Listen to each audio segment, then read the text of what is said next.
ప్రభువైన యేసుక్రీస్తు వారి నామంలో మీ అందరికీ నా హృదయపూర్వకమైన వందనాలు. ఈ యొక్క సమయంలో ఈ ఛానల్లో ఇదే సమయంలో ప్రతిరోజు ఈ ఆదరణ అనే వాక్యాన్ని వీక్షించడానికి ప్రభు కృప చూపించినందుకు దేవునికి ఎనలేని వందనాలు చెల్లిస్తున్నాను. అలాగే ఈ కార్యక్రమం ద్వారా మరి దీవించబడుతున్న మీకు కూడా మా హృదయపూర్వకమైన శుభములు తెలియజేస్తున్నాను. దేని బిడ్డారా, ఈరోజు హృదయాన్ని గురించి కొద్ది మాటల్లో దేవుని వాక్యాన్ని మనం ధ్యానిద్దాం. వాక్యానికి వెళ్ళే ముందుగా చిన్న ప్రార్థన చేసుకొని దేవుని ఆత్మ సహాయాన్ని మనం కోరుకుందాం. కళ్ళు మూసుకుందాం, ప్రార్థన ఏకీవిద్దాం. పరిశుద్ధుడా, మహోన్నతుడా, మహాగణుడా, వందనాలు తండ్రి, మంచి దైవమా, యొక్క సమయంలో వాక్యం ద్వారా కొద్ది నిమిషాలు ప్రభువా మాతో మాట్లాడండి. ఈ వాక్యాన్ని వినిచున్న ప్రతి బిడ్డను నిండారుగా దీవించండి. వారి హృదయాలను ఇదిగో ప్రభు అన్ని విషయాల్లో సిద్ధపరచుకున్నటకు సహాయం దయచేయమని, మీరే మాతో మాట్లాడమని యేసుక్రీస్తు వారి నామములో ప్రార్థిస్తున్నాను తండ్రి, ఆమేన్. దేని బిడ్డలారా, దేవుని యొక్క వాక్యంలో హృదయాన్ని గురించి చాలా ఉన్నతమైన రహస్యాలు, హృదయం యొక్క ప్రత్యేకమైన స్వభావం, అలాగే హృదయాన్ని మార్చగలిగిన దేవుని యొక్క శక్తి కార్యాల గురించి అనేకం దేవుడు మన కోసం రాయించి ఉంచాడు. మరి పరిశుద్ధ బైబిల్ గ్రంథానికి మనం చూసినట్లయితే మొట్టమొదటిగా కీర్తన గ్రంథం 33వ అధ్యాయం 15వ వచనంలో అందరి హృదయములను ఏకరీతిగా నిర్మించాడు అనే వాక్యాన్ని మనం చూస్తున్నాం. దేని బిడ్డారా, హృదయాన్నే కాదు మరి శరీరాన్ని, ప్రాణాన్ని కూడా నిర్మించింది దేవుడే. హృదయం అన్నా ఆత్మ అన్నా ఒకటే. కనుక మనకు ఆత్మ అనే దీపాన్ని దేవుడు ఇచ్చాడు. మన హృదయ నిర్మాణకుడు దేవుడే. హృదయం అంటే మనిషి, శరీరమే కాదు మనిషి అంటే, హృదయం అంటే మనిషి. దేని బిడ్డారా, మనం శరీరాన్ని చూస్తున్నప్పుడు ఆ మనిషిని మనిషిగా గుర్తిస్తూ ఉంటాం, ఈయన మనిషి అని. ఎందుకంటే మానవ శరీర ఆకారం, అలాగే జంతు శరీర ఆకారం, పక్షి శరీర ఆకారం, జలచరాల ఆకారాలు వేరువేరుగా ఉంటాయి. కాబట్టి మానవ శరీరాన్ని చూడగానే వీడు మనిషి అని మనం వెంటనే గుర్తిస్తాం, నిర్ధారిస్తాం. కానీ మనిషి అంటే శరీరం కాదు, మనిషి అంటే హృదయము ఎలాగైతే ఉందో, హృదయ పరిస్థితి ఎలాగైతే ఉందో అలాగే ఉన్నాడు మనిషి అని అర్థం. దేని బిడ్డారా, ఒక మనిషిని మనం చూడొచ్చేమో, మానవ శరీరాన్ని మనం చూడొచ్చేమో, కానీ ఆ లోపల ఉన్న అంతరంగంలో ఉన్న ఆ స్వభావం కలిగిన మనిషిని మనం చూడలేం.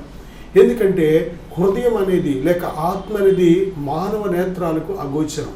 కానీ మానవ శరీరంలోంచి సమస్తము జరిగించేది ఎవరంటే ఆత్మే. మనిషిని నడిపించేది ఆత్మే. మనిషి అంటే దేని బిడ్డారా, శరీరానికి మాత్రమే పెట్టే పేరు కాదు, కానీ లోపలున్న ఆత్మ పేరే ఆ మనిషి. మనము ఏ పేరు పెట్టినా పై శరీరానికి పెడతాం, కానీ లోపలున్న ఆత్మకు దేవుడు ఈ లోకాన్ని పంపించినప్పుడే ఒక పేరు పెట్టేశాడు. అది మన ఎవరికీ తెలియదు. దేని బిడ్డారా, కనుకనే ఈ భూమి మీదకి దేవుడు ఎంతమందిని పంపిస్తున్నాడు, ఇంకా ఎంతమంది వెయిటింగ్ లిస్ట్లో ఉన్నారు, ఎంతమంది ఈ భూమి మీదకి వచ్చి జీవించి ఆల్రెడీ ముగించుకొని వెళ్ళిపోయారు, ప్రతీదీ కూడా ఆయన పుస్తకంలో లెక్కే. కనుక ఈ యొక్క సమయంలో మనం చూసినట్లయితే మన ఆత్మ విలువైనది. నరుని ఆత్మ యెహోవా పెట్టిన దీపం అని బైబిల్ చెప్తుంది. హృదయాన్ని నిర్మించింది దేవుడు. హృదయం అందరికీ ఏకరీతిగా నిర్మించాడు దేవుడు. దేని బిడ్డారా, చూడండి ప్రసంగి గ్రంథం 7వ అధ్యాయం 29వ వచనంలో, దేవుడు నరులను యథార్థవంతులనుగా పుట్టించెను, కానీ వారు వివిధమైన తంత్రములు కల్పించుకొని ఉన్నారు. దేని బిడ్డారా, దేవుడు నరులను యథార్థవంతులుగా పుట్టించాడు. ఆయన సృష్టించినప్పుడు ఏ ఒక్కరిని దొంగలుగా చేయలేదు, ఆయన ఏ ఒక్కరిని వ్యభిచారులుగా చేయలేదు, ఆయన ఏ ఒక్కరిని త్రాగుబోతులుగా చేయలేదు, ఆయన ఏ ఒక్కరిని మోసగాళ్ళుగా చేయలేదు, ఏ ఒక్కరిని కూడా అపవిత్రులుగా చేయలేదు, ఏ ఒక్కరిని కూడా ఎటువంటి లోపంతో తేడాతో చేయలేదు. మరి ఈ భూమి మీద మనం చూస్తున్న ఇంతమంది ఇన్ని రకాల ప్రజలు ఎలాగా తయారయ్యారు అంటే, మనమే వివిధమైన తంత్రములు కల్పించుకున్నాం. మనకు నచ్చినట్టు, మనకిష్టమైనట్టు, దేని బిడ్డారా, మనకు ఎలాగ ప్రవర్తించాలంటే అలాగ మన దృష్టికి యొక్క ఇష్టం వచ్చినట్లు ప్రవర్తించడానికి మనం నిర్ణయాలు తీసుకున్నాం. ఎందుకంటే దేవుడు మనకు స్వతంత్రత ఇచ్చాడు. ఆ స్వతంత్రత మంచి వాటికి ఉపయోగిస్తామని దేవుడు ఇచ్చాడు. కానీ మనం ఎక్కువ శాతం దేనికి ఉపయోగిస్తున్నామంటే దుర్వినియోగం చేస్తున్నాం, చెడు పనులకు ఉపయోగిస్తున్నాం. దేని బిడ్డారా, దేవుడు ఎప్పుడూ కూడా మనకిచ్చిన విలువైన జీవితం, ఆ స్వతంత్రత వెనకాల ఉద్దేశం ఏంటంటే మనంతట మనము మంచి చెడు తెలుసుకోవాలని, కీడు మేలు తెలుసుకోవాలని, జీవము మరణము తెలుసుకోవాలి, దేవునికి దెయ్యానికి ఉన్న తేడా తెలుసుకోవాలని, సృష్టికర్తకు సృష్టికి తేడా తెలుసుకోవాలని తెలుసుకొని మనంతట మనమే స్వచ్ఛందంగా దేవుణ్ణి ప్రేమించేవారిగా, వెతికేవారిగా, ఆరాధించేవారిగా, దేవునితో నడిచేవారిగా ఉండాలనేదే దేవుని ఉద్దేశం. దేని బిడ్డారా, దేవుడు ఏ మనిషిని బలవంతం చేయడు. బలవంతంగా చేసే ప్రార్థన కానీ, ఆరాధన కానీ, సాక్ష్యం కానీ, బలవంతంగా చేసేది ఏదైనా సరే దేవునికి అస్సలు నచ్చదు. మనం చాలాసార్లు అనుకుంటూ ఉంటాం, బలవంతంగా ఆవిడే నడిపించిందండి నన్ను, ఆయనే నడిపించాడండి. కాదు. ఒకవేళ బలవంతంగా నువ్వు ఇప్పటి వరకు చేసినట్లయితే అది ప్రార్థన కావచ్చు, ఆరాధన కావచ్చు, విశ్వాసం కావచ్చు, భక్తి కావచ్చు, ఏదైనా అది దేవునికి ఏమాత్రం కూడా ఇష్టం ఉండదు. మనంతటా మనము కృతజ్ఞతాస్తుతులు చెల్లించేవారికి ఉండాలి. దేవుని తెలుసుకొని దేవుని ప్రేమించేవారికి ఉండాలి. దేవుని తెలుసుకొని దేవుని యొద్దకు వచ్చేవారికి ఉండాలి. కారణం ఏంటంటే దేవుడు అందరినీ కూడా ఏక హృదయంగా చేశాడు, అలాగే అందరినీ యథార్థవంతులుగా చేశాడు. కానీ మనమే ఈ లోకంలో అనేక రకాల వ్యవస్థలను మనం నిర్మించేసుకున్నాం. దేని బిడ్డారా, తక్కువ ఎక్కువ అనే తేడా నిర్మించుకున్నాం. ధనవంతులు పేదవారు అనే తేడా నిర్మించుకున్నాం. వారు వేరు మేము వేరు అనే తేడా నిర్మించుకున్నాం. దేని బిడ్డారా, మరి వారి భాష వేరు మా భాష వేరు అనే తేడా నిర్మించుకున్నాం.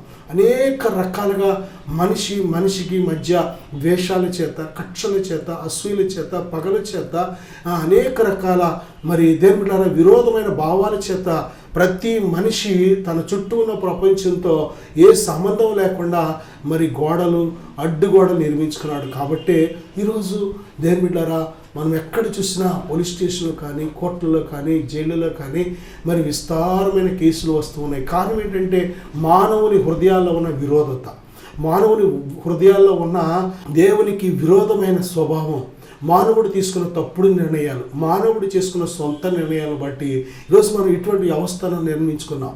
దేని బిడ్డారా, దేవుడు మన హృదయాన్ని పరీక్షిస్తూ ఉంటాడు. బైబిల్ గ్రంథంలో ద్వితీయోపదేశకాండం 13వ అధ్యాయం 3వ వచనంలో, అలాగే దెస్సలోనిక మొదటి పత్రిక 2వ అధ్యాయం 3వ వచనం కానీ చూసినట్లయితే దేవుడు హృదయములను పరిశీలించే దేవుడు, పరీక్షించే దేవుడు. దేని బిడ్డలారా, మన పిల్లలు స్కూల్కి వెళుతున్నప్పుడు సంవత్సరం చివరిలో పరీక్ష రాస్తూ ఉంటారు. వారు స్కూల్కి వెళ్ళినప్పుడు వారు ఎంత గొప్పవారో తెలియదు మనకి. వారు పుస్తకాలు చాలా బరువు మోసుకెళ్తున్నప్పుడు ఎంత గొప్పవారో తెలీదు.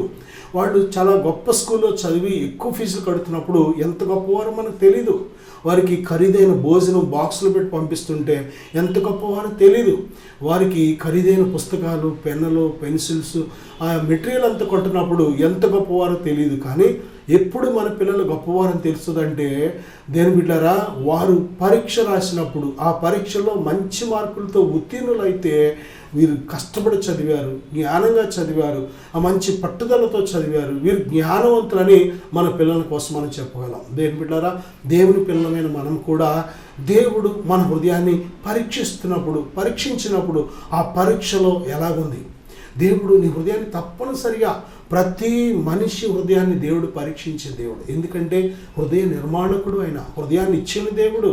మరి దేవుడారా, ఆయన హృదయాన్ని కానీ మన హృదయాన్ని కానీ దేవునికి సమర్పించినట్లయితే దేవుడు మన హృదయానికి కావలసిన ఆలోచన చెప్పి గైడెన్స్ ఇచ్చి నడిపించడానికి ఇష్టపడుతున్న దేవుడు. నా సహోదరుడా, సహోదరి, దేవుడు నీ హృదయాన్ని పరీక్షిస్తున్నాడనే ఆలోచన ఏనాడైనా కలిగి ఉన్నావా?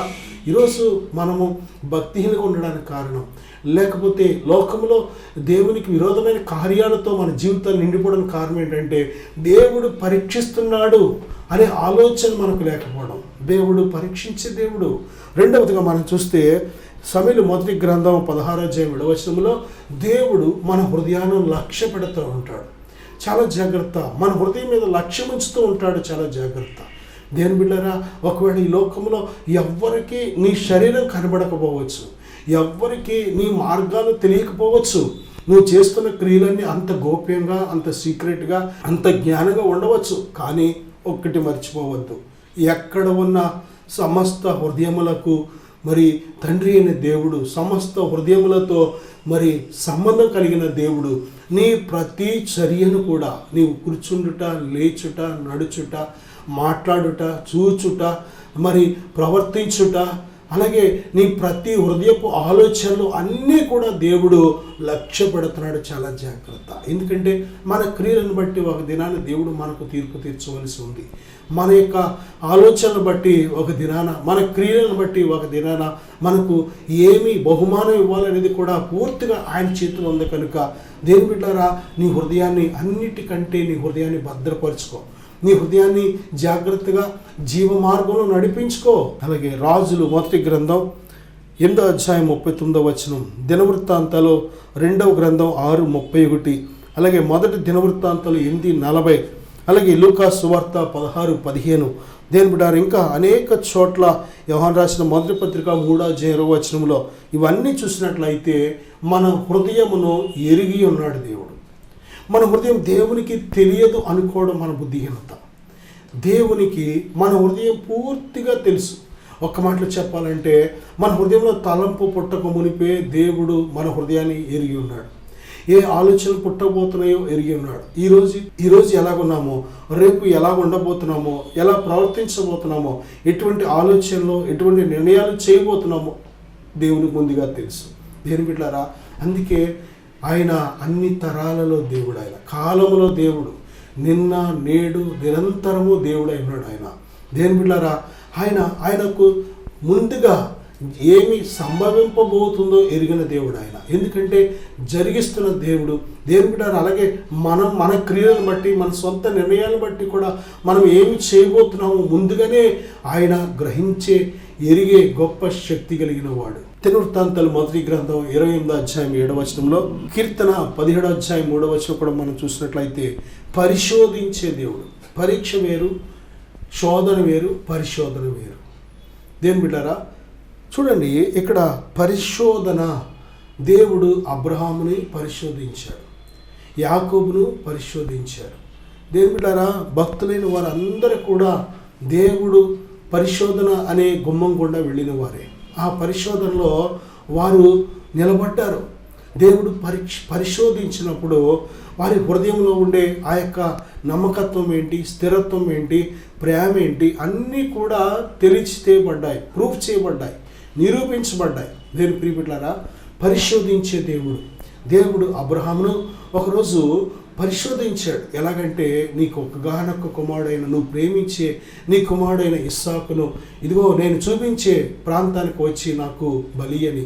దేని బిడ్డలారా, బలిని కోరే దేవుడు కాదు, ఆయన కనికరాన్నే కోరే దేవుడు ఆయన. అటువంటి దేవుడు ఎందుకు ఆ మాట అన్నాడు అంటే, పరిశోధిస్తూ ఉంటాడు. నీకు ఇష్టమైంది, నువ్వు ప్రేమించే వాటిని, నువ్వు వేటి మీద అయితే ఆనుకున్నావో వాటిని కొన్నిసార్లు విడిచిపెట్టమంటూ ఉంటాడు. ఎందుకంటే నువ్వు దేవుడిని ఎంత ప్రేమిస్తున్నావు, నువ్వు దేవుడి మీద ఎంత ఆనుకున్నావు, దేవుడిని ఎంతగా వెంబడించడానికి తీర్మానం తీసుకున్నావు, దేవుని పట్ల నీ హృదయం ఎలా ఉంది, ప్రతీదీ కూడా పరిశోధించే దేవుడు ఆయన.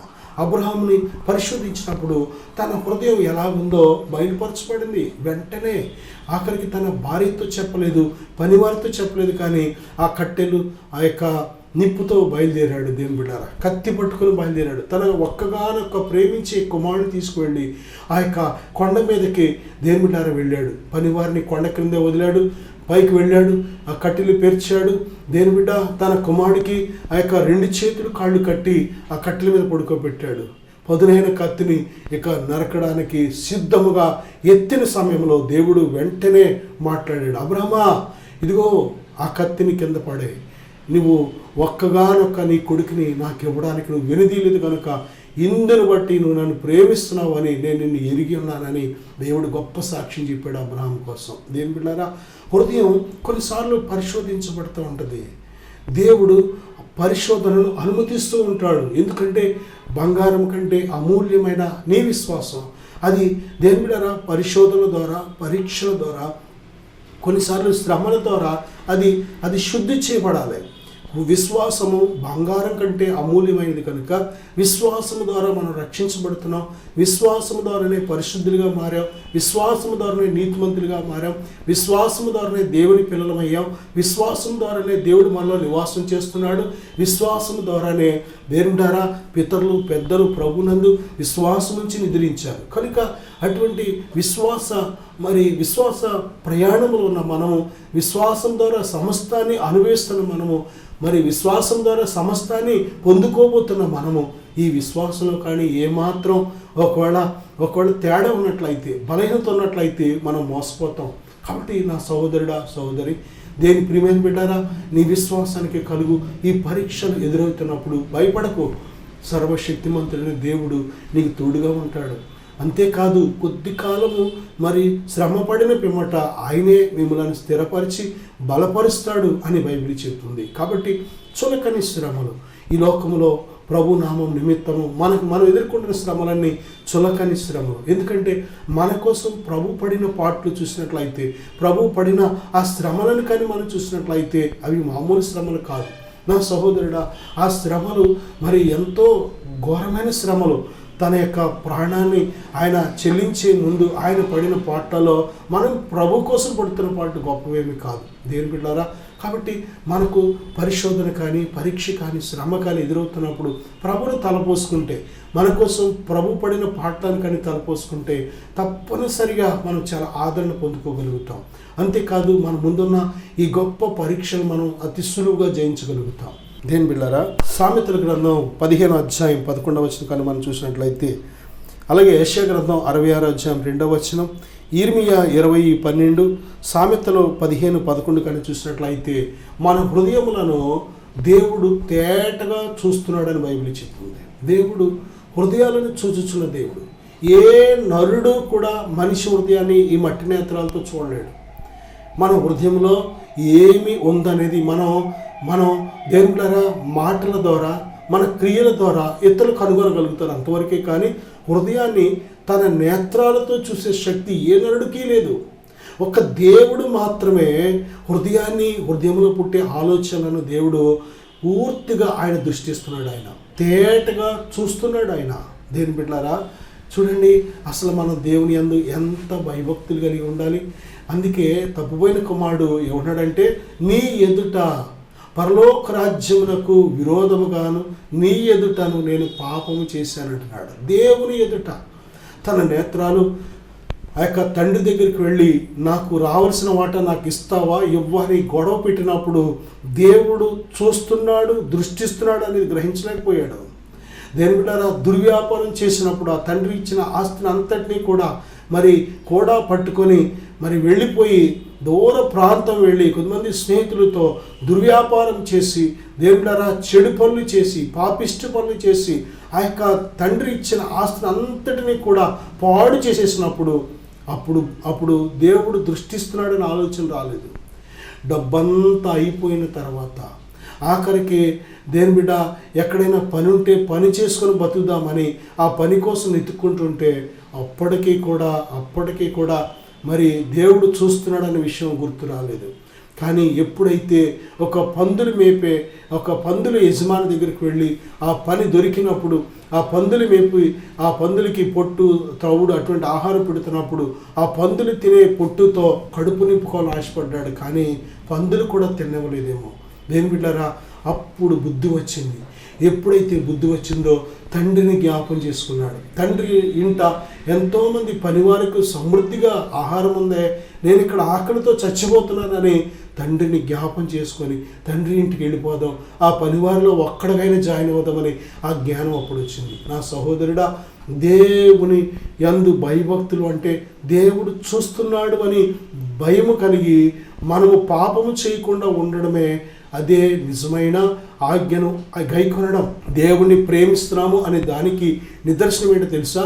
మనము దేవుడు మనను ప్రతిక్షణం చూస్తున్నాడు అని విశ్వాసముతో దేవుడు ఈ సత్యాన్ని గుర్తెరిగి ఏ పాపము చేయకుండా దేవుని అందరి పరిశుద్ధ భయం కలిగి జీవించడమే దేవునిని ప్రేమిస్తున్నాం అనే దానికి నిదర్శనం. బైబిల్ చెప్తుంది యోహాను సువార్తలో, నా ఆజ్ఞను గైకొని వాడే నన్ను ప్రేమించేవాడు. నా సహోదరుడా, దేవుని ఆజ్ఞను గైకుంటున్నావా? గైకుంటే మరి దేని బిడ్డ ఆయన చెప్పినట్టు ఆయన దృష్టిలో ఆయనకి ఇష్టమైన పాత్రగా జీవించగలుగుతున్నావా? ఇదిగో ఇదే అనుకూలమైన సమయం, ఇదే రక్షణ దినం. ఆలస్యం చేయకుండా దేవుని దృష్టిలో నువ్వు ఎలాగున్నావో, ఒకవేళ నీ మనస్సాక్షిని గద్దించినట్లయితే, ఒకవేళ దేవుని ఆత్మ నీవు పాపములో ఉన్నావని నీకు తెలియపరిచినట్లయితే ఉన్న పడంగా నీ జీవితాన్ని ప్రభు సమర్పించుకో. ప్రభు క్షమించడానికి సిద్ధమైన మనసు కలిగిన దేవుడు. ఒకవేళ మనం క్షమించబడకుండా, ప్రభు చేత క్షమాపణ పొందకుండా మన పాపములోనే మనం ఉండి చనిపోయినట్లయితే మన పాపములు బట్టి మనం నిత్య నరకానికి వెళ్ళవలసి ఉంటుంది. అందుకే నేడు అనబడే సమయం ఉన్నప్పుడే ప్రభుకి నీ హృదయం ఇయ్యి. నిన్ను పరిశీలిస్తున్న దేవుడు, పరిశోధిస్తున్న దేవుడు, దృష్టిస్తున్న దేవుడు, నీ హృదయాన్ని ఎరిగిన దేవుడు, అన్ని విషయాల్లో సమస్తము నీ హృదయాన్ని గురించి ఎరిగిన దేవుడు. ఆయనకు నీ జీవితాన్ని సమర్పించుకో. ఆయన యందు భయభక్తులు కలిగి నిత్యము జీవించటకు ఒక తీర్మానం తీసుకో. నేను నీకోసం చిన్న ప్రార్థన చేయాలని ఆశపడుతున్నాను. కళ్ళు మూసుకుందాం, ప్రార్థన ఏకీపిద్దాం. పరిశుద్ధుడా, ఘనమైన తండ్రి, ఇదిగో నాయన నేడు అనబడే సమయం ఎంతో విలువైనది నాయన. రేపు ఏమి సంభవించినో మాకు తెలియదు. మీరు పిలిచినప్పుడే తండ్రి, ఇదిగో మీరు మాతో మాట్లాడుతున్నప్పుడే మా హృదయాలు మీకు సమర్పించుకొని మీ అందు భయభక్తులు కలిగి జీవించటకు సహాయం దయచేయండి నాయన. మా క్రియలను బట్టి మాకు ప్రతిఫలం ఇచ్చే దేవుడు కనుక తండ్రి, ఇదిగో మీ యందు భయభక్తులు కలిగి మా క్రియలు సరిచేసుకొని నాయన మారు మనసు పొంది నిలిచే ఆత్మరక్షణ మేము పొందుకొని నాయన నిత్యము సిద్ధముగా ఉండుటకు సహాయం దయచేయండి. ఈ ప్రార్థన ఏకీవిస్తున్న ప్రతి బిడ్డను సంపూర్ణ మారు మనసు రక్షణలోకి నడిపించమని యేసుక్రీస్తు నామములో ప్రార్థిస్తున్నాను తండ్రి. Amen. God bless you.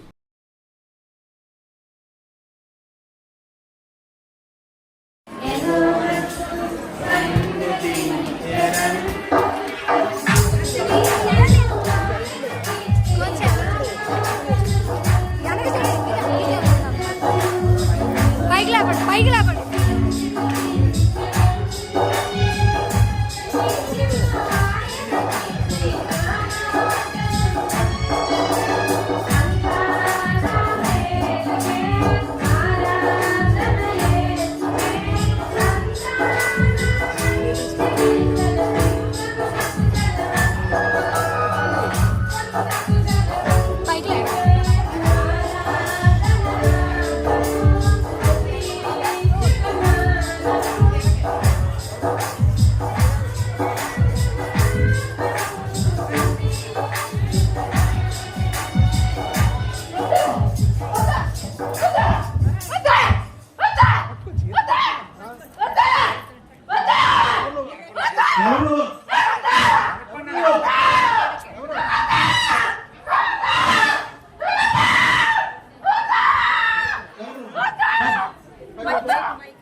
Mighty name of Jesus Christ. You are free. Support them.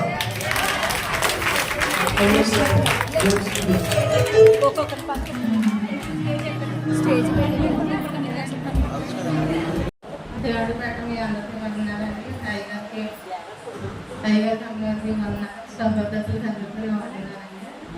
3 వారాల క్రితం శుక్రవారం నాడు నేను అయితే సంస్థను బట్టి చాలా ఆదాయంతో బాధలతో ఎన్నో హాస్పిటల్ తిరిగాను, ఎన్నో ఇది చేశాను. కానీ నాలో ఉన్న ఆరోగ్యం అయితే మరి ఇది అవ్వలేదు. అయితే డాక్టర్లు అయితే నువ్వు ఏ పని చెత్త తీయలేదమ్మా, నువ్వు ఎంతసేపు రెస్ట్గానే ఉండాలి అని చెప్పారు. ఏం చేద్దాం, నేనైతే ఎలా బతకాలో నాకైతే తెలియదు. నేను దిక్కు చేద్దాన్ని, నువ్వే దిక్కు నాకు ఎవరికైతే అనేసి నేను దేవుడు ప్రార్థించి 3 వారాల క్రితం నుండి శుక్రవారం వచ్చాను.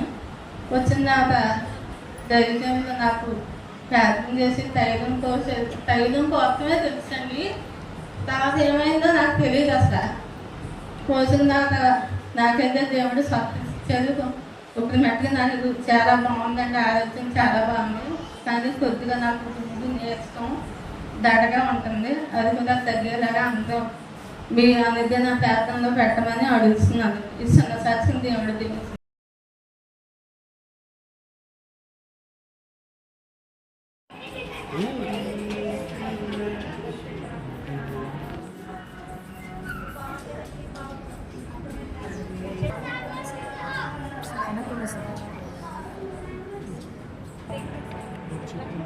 తలగా చేయబోతుంది నేను తలగా వాడుకోబోతుంది శక్తికి మించిన ప్రయాణం ఇవాళ నీకు తోడుగా ఉన్నాను కనుక ఈ పూర్తిగా రూపించబడిన 5 వర్గాల నుండి వచ్చాను మార్గాన్ని సరళం చేయబోతున్నాను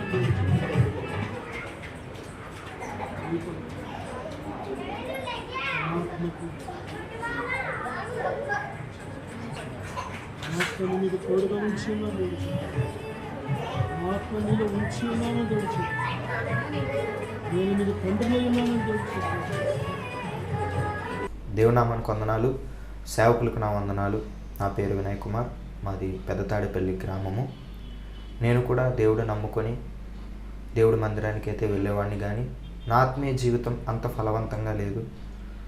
అనేకమైన బంధకాలతో నా ఆత్మీయ జీవితము ఉంటూ ఉండేది. అలాగే ఒకరోజు సేవకులు ఎనైటింగ్ వాటర్ ద్వారా ప్రార్థన చేస్తున్నారని నేను విన్నాను. ఆ ప్రార్థన చేయించుకున్న వారి జీవితంలో ఎన్నో గొప్ప కార్యాలు దేవుడు చేశారు.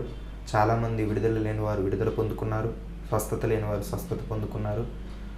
ఎప్పుడైతే ఆ సాక్ష్యాన్ని నేను విన్నానో నా జీవితంలో కూడా దేవునిలో బలంగా సాగాలని, దేవునిలో నడవడానికి, నేను కూడా దేవునిలో స్థిరముగా ఉండాలని చెప్పి ఒకరోజు సేవకుల యొద్దకు వెళ్ళి ప్రార్థన చేయించుకున్నాను. ఎప్పుడైతే సేవకుల ద్వారా ప్రార్థన చేస్తున్నప్పుడే దేవుడు నన్ను బలంగా తాకారు. వెంటనే నా హృదయం నుంచి ఏదో ఒక తెలియని బంధకం, ఏదో ఒక చీకటి నా నుంచి బయటికి వెళ్ళిపోవడం నేను గ్రహించాను. ఎప్పుడైతే అలా చీకటి బంధకం నా నుంచి వెళ్ళిపోయిందో నా హృదయం చాలా తేలికైంది. దేవుడు తన బలమైన ఆత్మతో నన్ను నింపి నన్ను స్థిరపరిచి తన ఆత్మతో నన్ను ముద్రించారు. ఆ రోజు నుంచి ఈ రోజు వరకు కూడా నా జీవితంలో దేవుడు ఎన్నో గొప్ప కార్యాలు చేశారు. అప్పటి నుంచి నా ఆత్మీయ జీవితంలో బలమైన ఆత్మీయ జీవితంలో నేను కొనసాగించగలుగుతున్నాను. దానికి కారణం ఆ రోజు సేవకుల ద్వారా నేను ప్రార్థన చేయించుకున్నప్పుడు దేవుడు సేవకుల్లో ఉండి సేవకుల ద్వారా తన ఆత్మతో నన్ను నింపి ఈరోజు ఇలా గొప్పగా ఉన్నతమైన స్థానంలో ఆత్మీయ స్థితిలో దేవుడు నన్ను నిలబెట్టారు. దేవుడు నా జీవితంలో చేసిన ఈ కార్యమును బట్టి దేవునికే సమస్త మహిమ, ఘనత, ప్రభావములు యుగయుగములు చెల్లునుగాక. సేవకులకు కూడా నా ప్రత్యేకమైన వందనాలు. Thank you. Praise the lord. Yadanna కార్యక్రమము మీకు ఆశీర్వాదంగా ఉన్నట్లయితే ప్రోత్సహించండి, మీ సహకారం మాకు అందించండి, మీ ప్రార్థన అవసరం మాకు తెలియచేయండి. మేము మీ కొరకు ప్రార్థిస్తాం.